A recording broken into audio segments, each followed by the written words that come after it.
I'm going to show you my process and thought process when editing interior photos. Here we have two sample photos in Adobe Photoshop Camera Raw. The first one is exposed for a hotel room. The second one exposed for outside the window of the hotel room.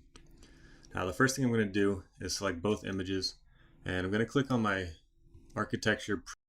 It's basically my starting point when I deal with interior or architecture type photos.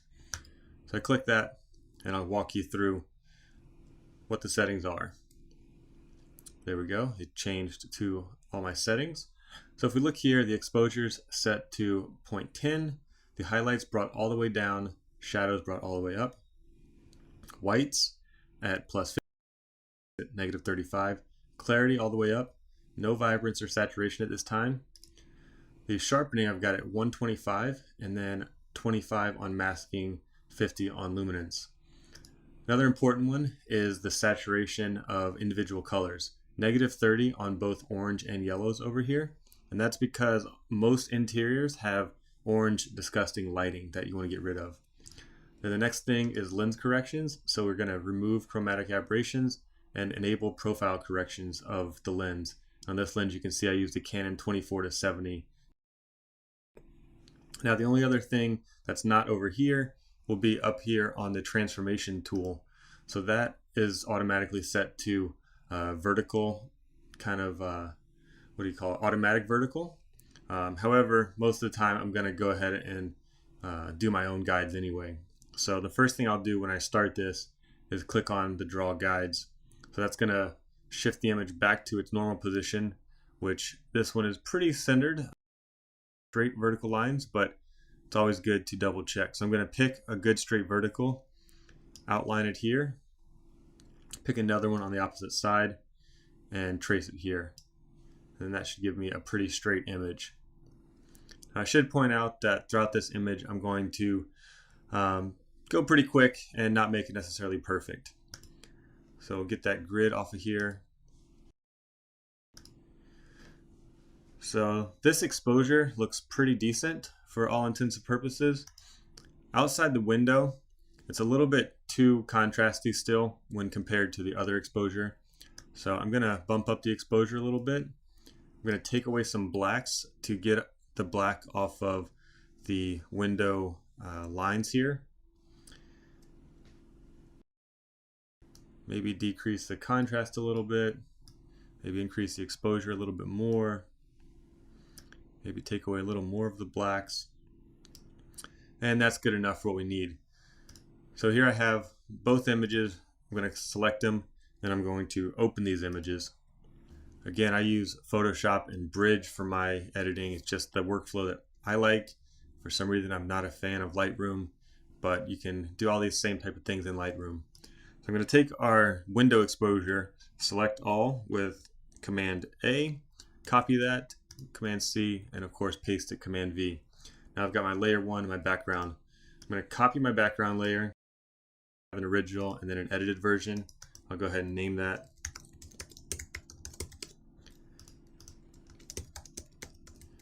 And then the window will be called Window Mask. So I'm going to hold Option and click on Layer Mask. And that's going to give me a black layer mask. Now I'll zoom in and I'm going to select my lasso tool here. I'm going to trace around where the dark spots or where the exposure needs to be blended. Option Delete after you select it all on the black layer mask will show this up. So now if you unselect both of these, you can see on this top layer all that's left is this. Now that is not blended very nicely, so I'm going to select the eraser tool, get it pretty big, and I've got it feathered on the edges. I'm going to kind of hand blend around the edges.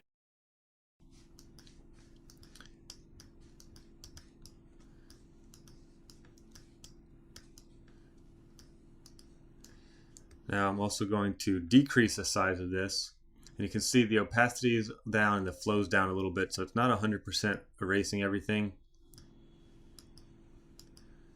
So I'm working on making these black lines not so black because it just doesn't look very natural.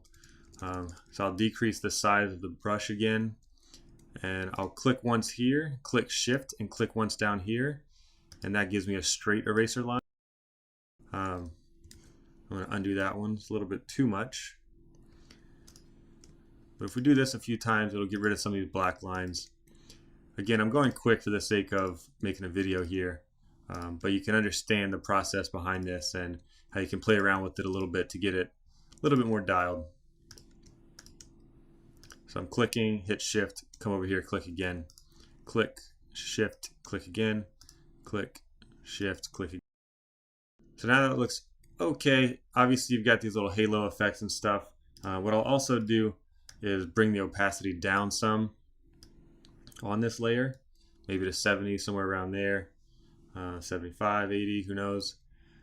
Again, you would play with this a little bit to get it dialed in. And of course, if you overdo it on the layer mask with too much eraser, you can select the brush tool, have that feathered, have the flow and opacity down a little bit, and then you can brush back in some of those dark spots or some of the black lines if you needed to.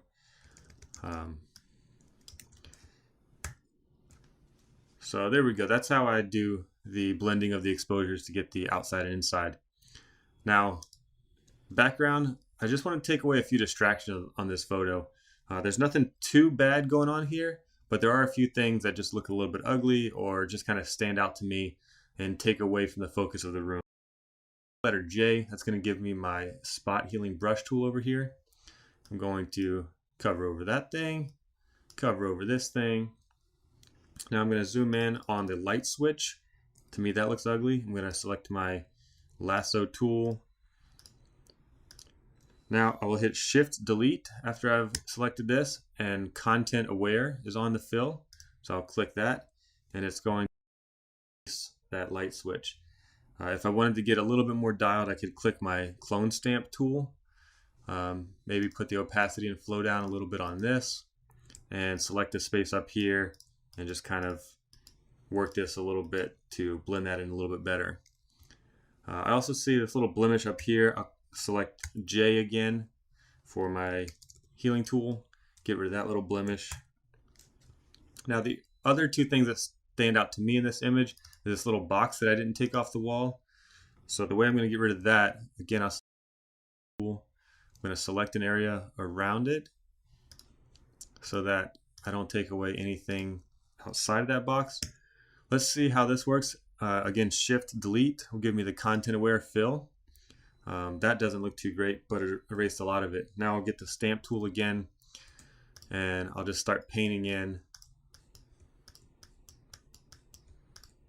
to try to get the area to match the wall around. Undo that. Now when I deselect it, I've got a little bit of a harsh line there.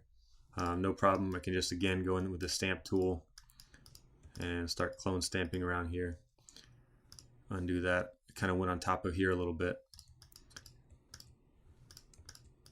And that looks pretty good for a quick job. Also, the shadow was cast by a chair that was over there. So I want to get rid of that. It's a little distracting, a little bit ugly. And again, I'll use my lasso tool. This time I'll come up and use the stamp tool and just kind of repaint this area with that clone stamp. Whoops, not that way. Deselect, looks pretty good. So here we have it. And if I turn off this layer, you can see the before and after. If I turn off this layer, you can see those little things that kind of jump out and are distracting to me. I would go ahead and save this as a Photoshop file in case I need to go back and change anything later. And then of course save it as, whatever my deliverables are, a high-res JPEG or WebRes or whatever.